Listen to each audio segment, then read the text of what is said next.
Moi, ce que je dis, c'est que le culte musulman doit s'adapter aux règles républicaines, comme autrefois les cultes catholiques, protestants, Sur les principes, juifs. tout le monde est d'accord. Oui. Donc, il faut trouver des moyens d'y parvenir.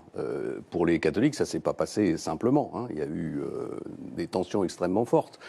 Pour les juifs, je rappelle que c'est Napoléon un jour qui a tapé du poing sur la table et qui a créé le consistoire pour créer un lieu de dialogue avec. Mais sur les principes, encore une fois, tout le monde s'accorde. Donc, qu'est-ce qu'il faut faire pour moi? Il faut mettre en place, d'abord, un lieu de dialogue avec la religion musulmane qui ne soit pas, comme c'est le cas aujourd'hui, un lieu composé, au fond, j'allais dire, de politique. Il faut un lieu avec des religieux, avec des théologiens. Le CFCM, voilà. Donc, c'est ce qu'on a trouvé pour l'instant. Voilà, donc il faut revoir le CFCM, il faut que ça devienne une instance religieuse, une instance composée par des théologiens qui vont pouvoir dialoguer avec la communauté musulmane. Ensuite, il faut un contrôle très strict des prêches, des imams étrangers, contrôle administratif, du financement étranger. Je suis pour l'interdiction totale du financement étranger pour le culte musulman, comme d'ailleurs on l'a fait autrefois pour d'autres cultes. Vous ne répondez pas à ma question. Non, j'y arrive. Et enfin, je suis pour qu'on interdise les associations qui se réclament des salafistes et des frères musulmans. C'est exactement la même chose. C'est exactement la même chose. C'est pas la même chose. Si, c'est la même chose. Les frères musulmans prennent leur distance avec les salafistes. Non. On va pas ouvrir un débat.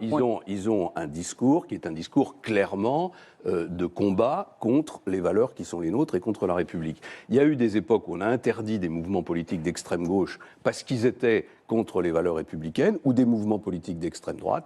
Eh bien, c'est exactement la même chose aujourd'hui. Il faut dissoudre, vous, Président, il faut dissoudre l'UOIF.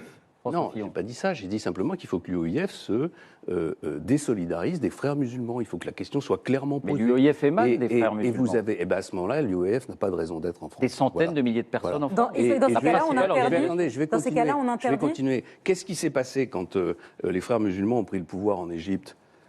On a tous tremblé. Et quand un dictateur est revenu, ou en tout cas un chef d'État autoritaire, pour dire les choses simplement, est revenu, l'ensemble du monde politique, y compris le gouvernement français, a applaudi des deux mains. En Tunisie, le parti des frères musulmans a décidé de séparer le temporel de l'intemporel. Et en Tunisie, c'était un peu la même chose. Voilà. Donc les frères musulmans, tant qu'ils auront le discours qui est le leur, qui est totalement contraire aux valeurs de la République, ils n'ont pas leur place sur le territoire français. On interdit s'il le faut, c'est une réponse ou bien on claire. lutte contre cet intégrisme et on aide la communauté musulmane à s'en débarrasser, ou alors on va vers des formes d'affrontement qui risquent d'être extraordinairement dangereux pour la communauté nationale. Bien, François.